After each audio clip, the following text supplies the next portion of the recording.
E come dice la scrittura, è il luogo che Dio ha preparato per coloro che lo amano. Chi è Papa Francesco che abita dentro al paradiso? Non è un posto, no? È uno stato di vita e di contemplazione, no? Il paradiso è vivere in questo stile che mi fa contemplare Dio, la Madonna, la gente in pace, in gioia, è la gioia, no? È quello che noi stiamo cercando ogni giorno, no? La gioia, la felicità.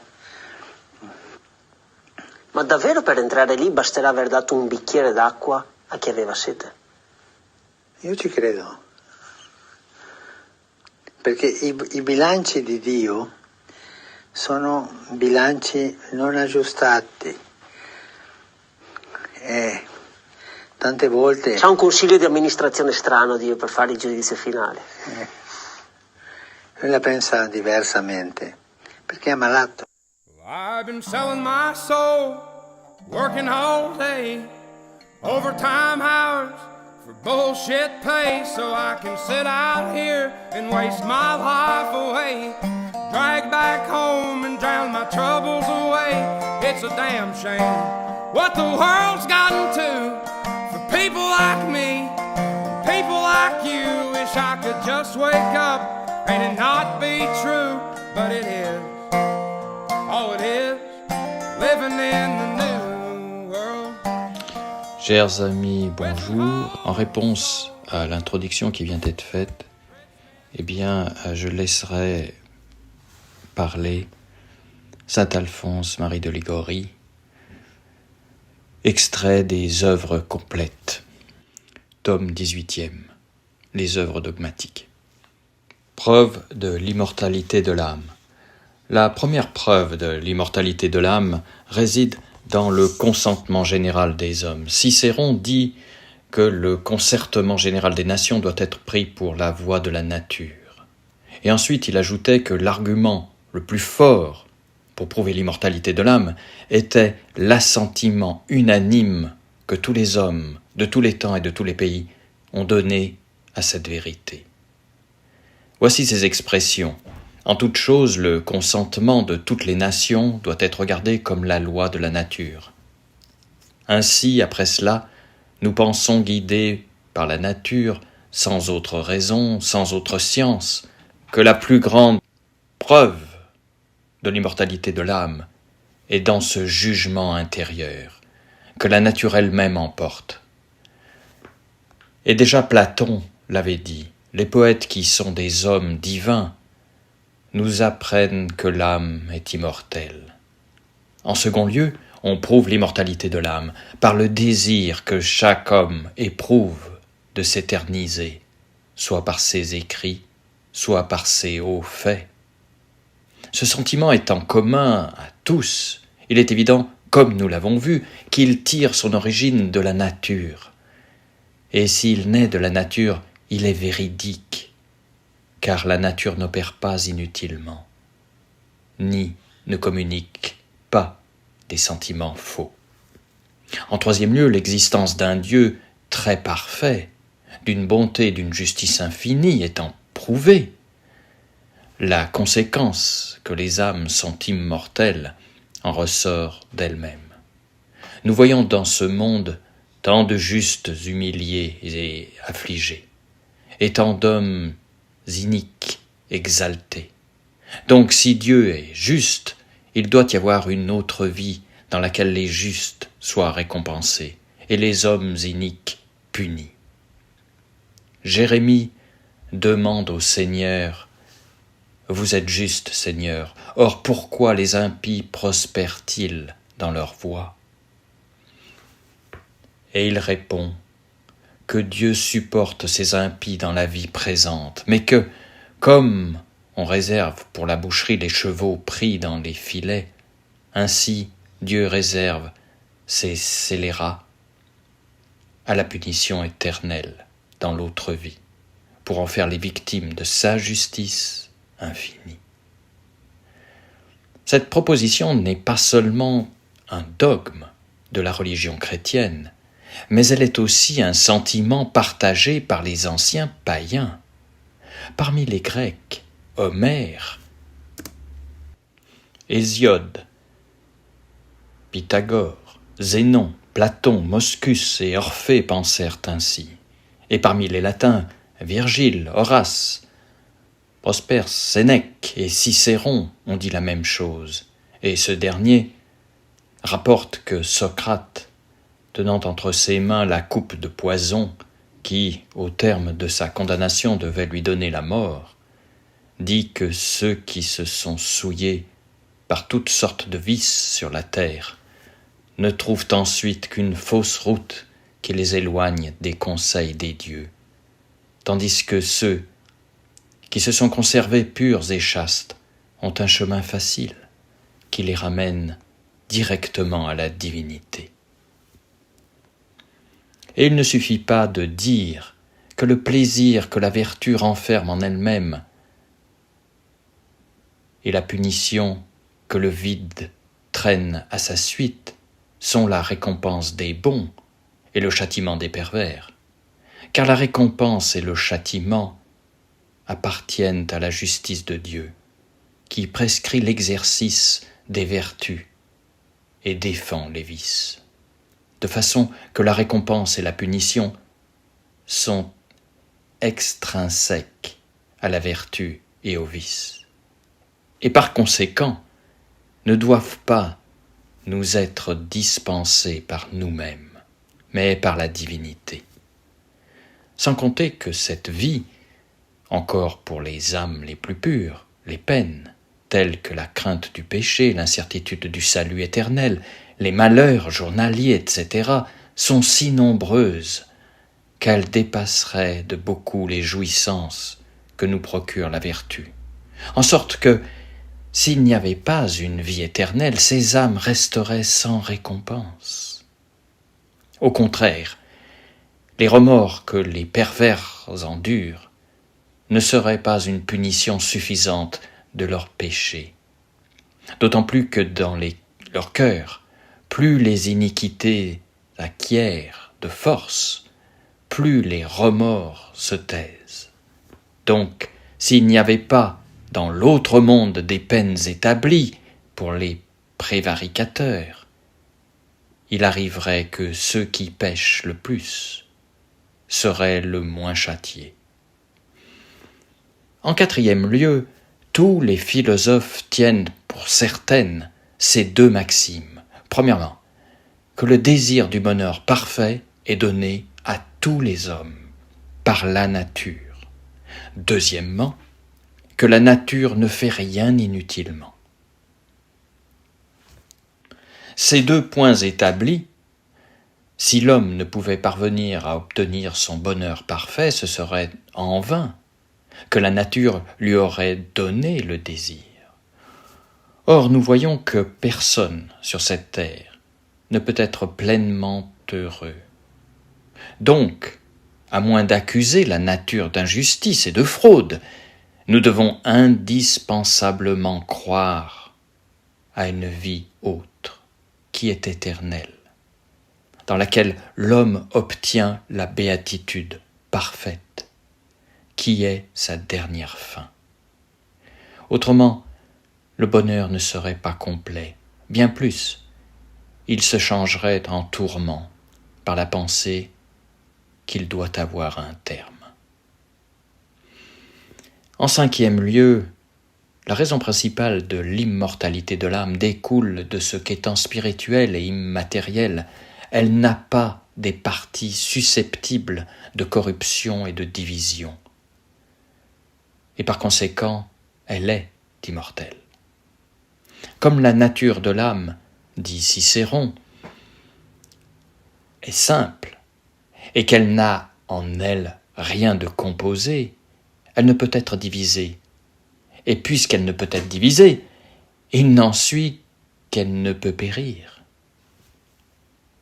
L'âme, étant donc essentiellement spirituelle, doit être aussi nécessairement immortelle, puisqu'elle ne possède pas en elle-même un principe de corruption qui puisse la détruire.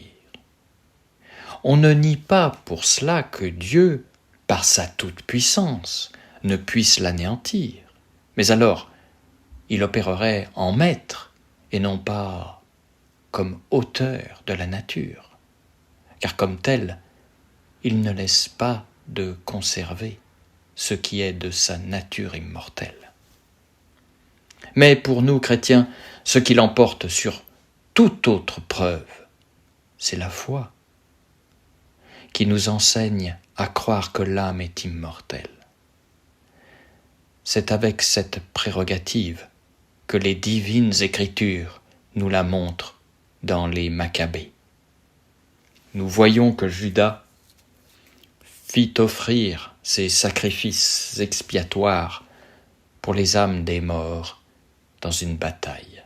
Ayant recueilli d'une quête qu'il fit faire, nous dit le texte sacré, 12 000 drachmes d'argent, il les envoya à Jérusalem afin qu'on offrît un sacrifice pour les péchés de ces personnes qui étaient mortes, ayant de bons et de religieux sentiments touchant la résurrection. Car s'il n'avait espéré que ceux qui avaient été tués ressusciteraient un jour, il eût regardé comme une chose vaine et superflue de prier les morts. Ainsi, il considérerait qu'une grande miséricorde était réservée à ceux qui étaient morts dans la piété. C'est donc une sainte et salutaire pensée de prier pour les morts, afin qu'ils soient délivrés de leurs péchés. Saint Matthieu, au chapitre 10, 28, dit « Ne craignez point ceux qui tuent le corps et qui ne peuvent tuer l'âme, mais craignez plutôt celui qui peut perdre l'âme et le corps dans l'enfer. » Et dans le même Saint Matthieu, nous lisons que Moïse et Élie apparurent sur le mont Tabor, en présence de Pierre, de Jacques et de Jean. Chapitre 17, 3. Les consignes nous apprennent la même chose, et spécialement le concile de la Trance ou Léon X, où fut prononcée cette sentence. Nous condamnons tous ceux qui prétendent que l'âme intellectuelle est mortelle, ou qui mettent en doute cette vérité, puisqu'elle existe non seulement par elle-même, mais d'une manière essentielle. Il est vrai de dire qu'elle est aussi mortelle. Et le texte de l'Ecclésiaste ne se trouve pas en opposition avec cette vérité lorsqu'il dit « Les hommes meurent comme les bêtes, et leur sort est égal. » 3, 5, 19. Car on ne pourra pas argumenter de là que la condition des bêtes est partagée par les hommes et que les bêtes, ou que si les bêtes sont mortelles, les hommes le sont aussi, puisque le sage explique ensuite de quelle manière il entend que la condition des brutes est pareille à celle des hommes. Comme l'homme meurt, les bêtes meurent aussi. Il dit donc simplement que les hommes meurent de la même mort physique que les bêtes, mais il ne dit pas que l'âme des hommes meurt aussi avec eux. Le texte suivant de Salomon, au verset 21, présente en apparence plus de difficultés. Qui connaît, dit-il, si l'âme des enfants des hommes monte en haut et si l'âme des bêtes descend en bas, c'est-à-dire à pourrir dans la terre. Quelques interprètes expliquent ce passage en supposant que le prophète a placé ces mots dans la bouche des impies. D'autres, comme Don Calmet, disent que le sage y propose la question: si l'âme de l'homme est immortelle, ou si elle est mortelle comme celle des brutes, et qu'il la décide ensuite, au chapitre 12, n'importe le sentiment qu'on a adopté ou qu'on adopte, il est certain que Salomon déclare dans le chapitre 12, verset 7, qu'au moment de la mort, le corps de l'homme est rendu à la terre, mais que l'esprit retourne à Dieu qui l'a créé. Par ces paroles, il explique clairement que l'esprit ne meurt pas, Les incrédules objectent que les bêtes ont la connaissance de plusieurs choses spéciales, et particulièrement le souvenir des bienfaits et des mauvais traitements dont elles ont été l'objet, ce qui prouve, selon eux, qu'elles possèdent en elles-mêmes un principe immatériel. Et cependant, malgré ce principe, elles sont totalement mortelles. À cette objection, quelques-uns répondent qu'elles sont de simples machines matérielles sans esprit. D'autres disent qu'elles sont composées d'une substance sanguine remplie d'esprit, mais que ces esprits sont matériels. D'autres, enfin, et c'est le système le plus reçu, disent que bien que les bêtes aient un principe immatériel, qui pourtant est très imparfait, néanmoins, elles sont mortelles, parce que Dieu, les ayant créées pour le service de l'homme, est privé de raison, et par conséquent incapable de récompense et de punition, lorsque le but de leur création est accompli. Il cesse de les conserver, en sorte qu'elles sont anéanties. Nous devons au contraire croire non seulement d'après le témoignage des Saintes Écritures, mais aussi sur les observations d'une philosophie bien éclairée que l'homme, qui est créé pour la gloire d'un Dieu éternel, qui a reçu le présent de la raison, et qui, par conséquent, est capable de mériter et de démériter, qui n'est pas assez récompensé ou puni de son vivant, nous devons croire, dis-je, qu'il est immortel. Voyez donc la belle sagesse des esprits forts. Ils sont immortels et pour vivre comme les brutes, sans loi et sans raison, ils veulent se faire mortels.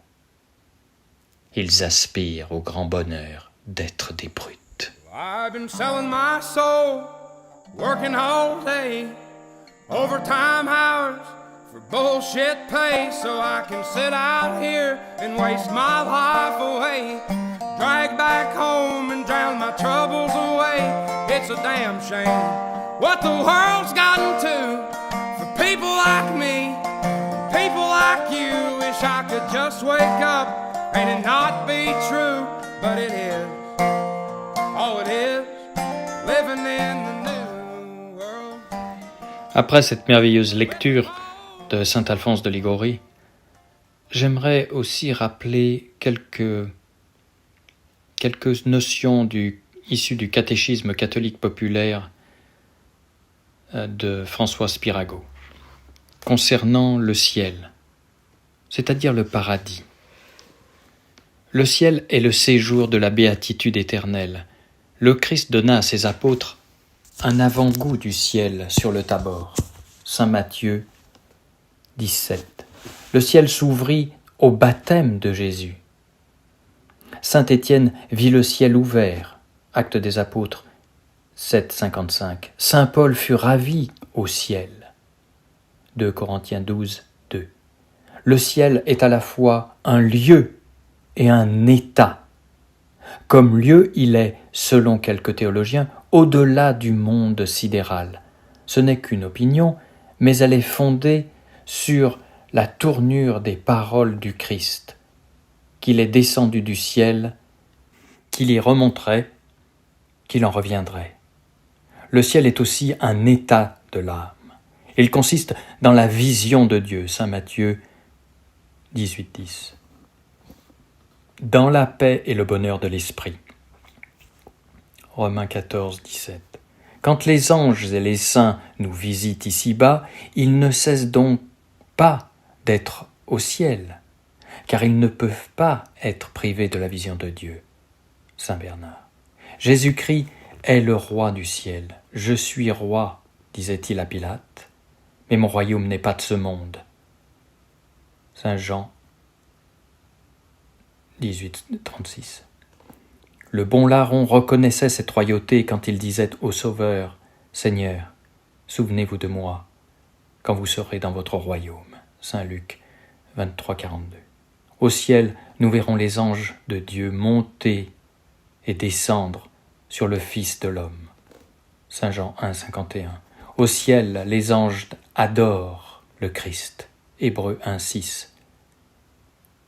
Le ciel est notre vraie patrie. Ici-bas, nous ne sommes que des étrangers. 2 Corinthiens 5:6.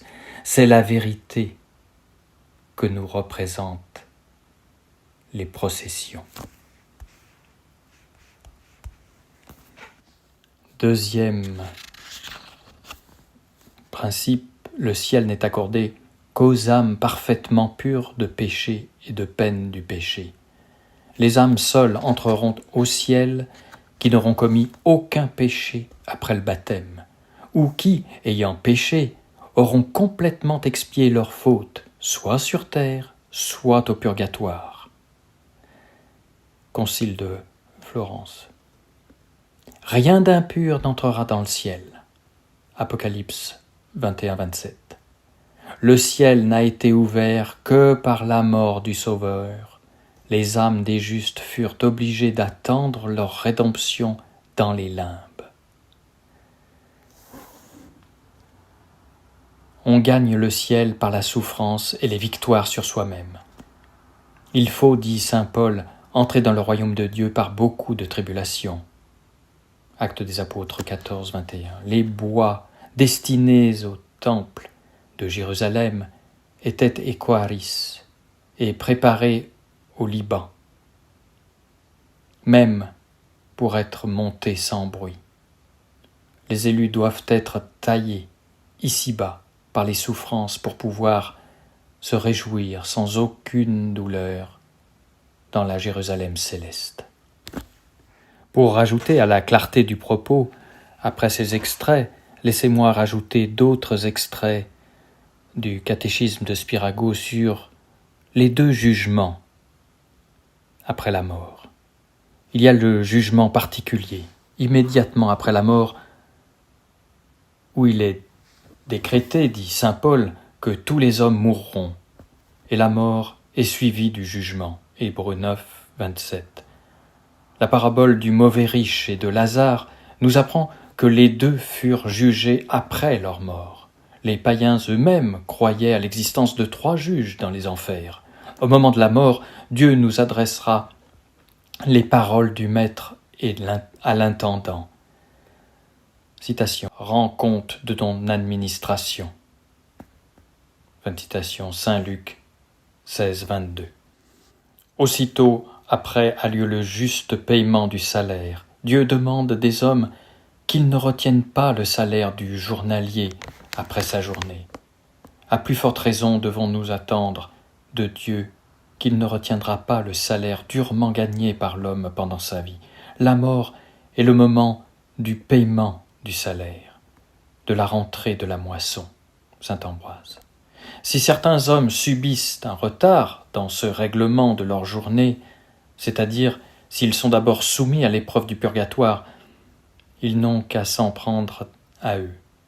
Ce n'est pas Dieu qui en est responsable. Ce sera le Christ qui rendra le jugement particulier. Il révélera toute notre vie et nous traitera de la même façon que nous aurons traité nos semblables. Jésus-Christ a affirmé que lui-même rendrait ce jugement. Le Père, dit-il, ne juge personne, mais il a remis tout le jugement au Fils. Saint Jean 5, 22. À la dernière scène, il a promis à ses apôtres de revenir après son ascension pour les emmener avec lui. 14, 3. Évidemment, il entendait par là le moment de la mort.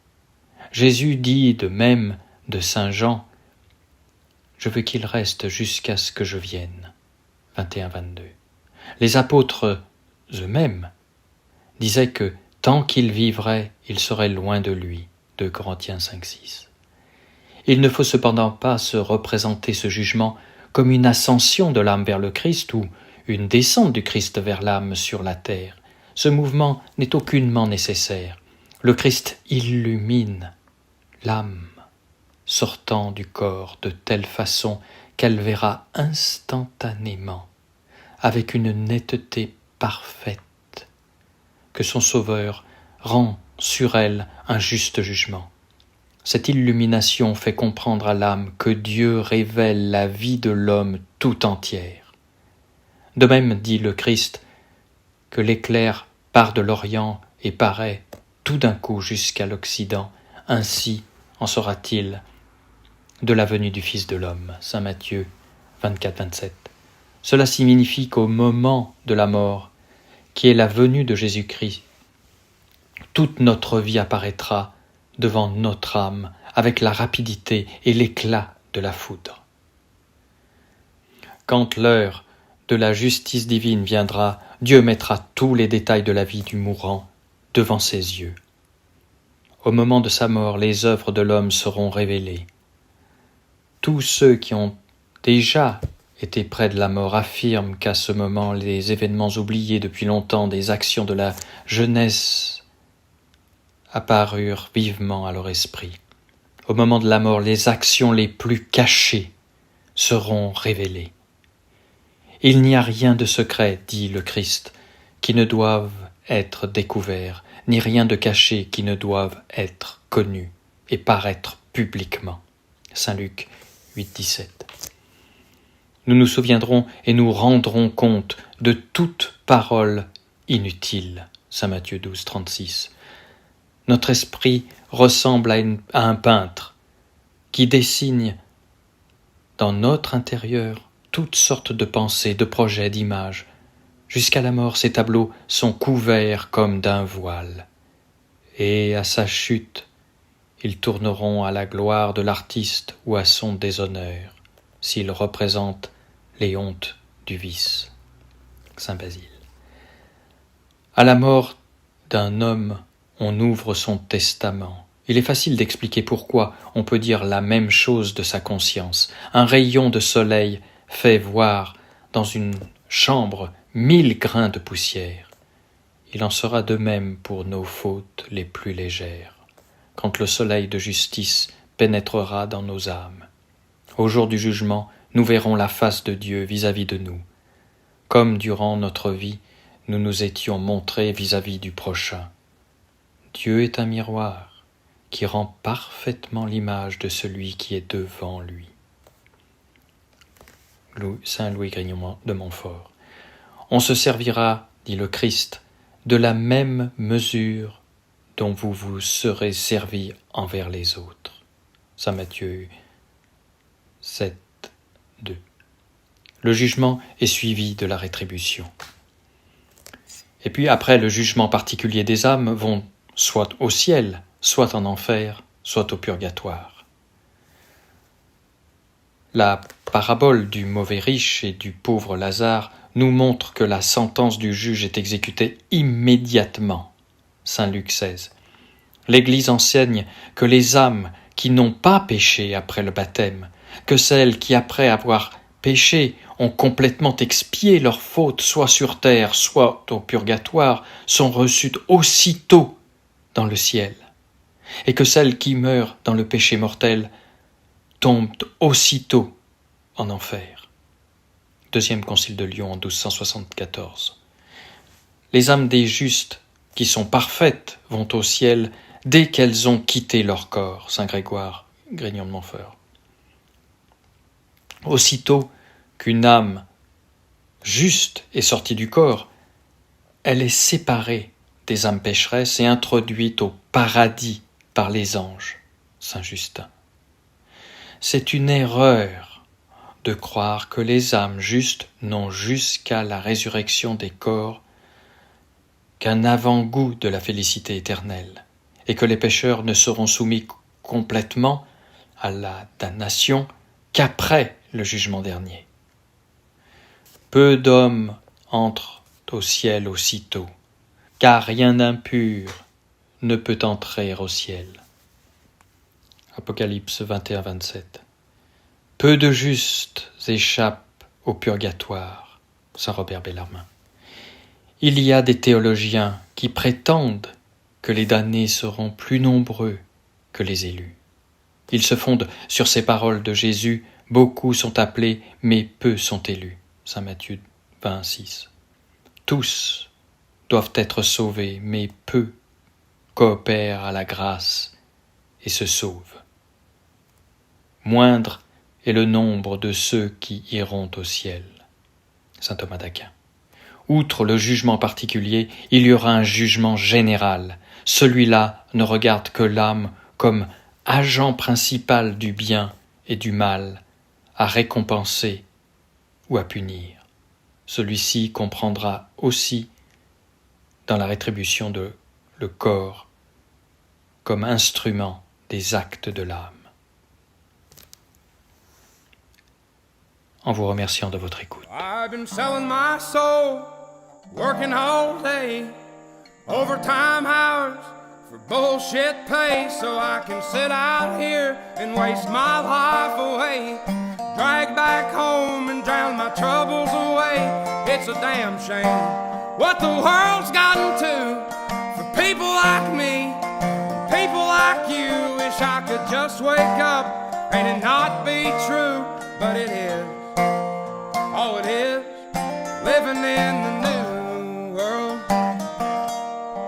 with an whole soul. These rich men north of Richmond, Lord knows they all just wanna have total control. Wanna know what you think, wanna know what you do, and they don't think you know, but I know that you do. 'Cause your dollar ain't shit, and it's taxed to no end. 'Cause the rich men know the rich men.